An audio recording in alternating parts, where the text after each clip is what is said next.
Popular areas across Metro Atlanta are swarming with police tonight or under curfew right now after rumors of teen takeovers are happening. A similar event last weekend ended with more than a dozen teenagers and adults in handcuffs. Atlanta News First reporter Justin Berger stopped by each one of those 4 rumored locations today. He joins us now live along the Beltline. And Justin, what's going on out there?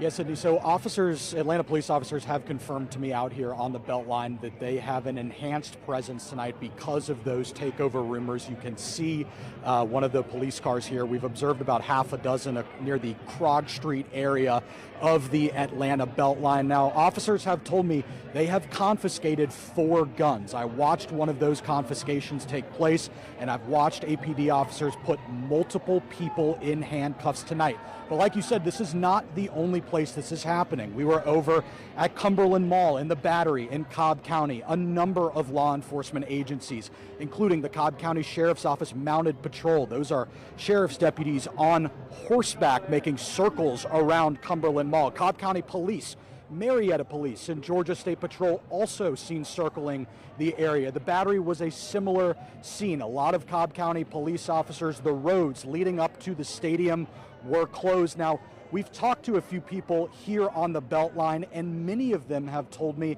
that they were actually aware that the takeover was rumored to be happening today. Take a listen.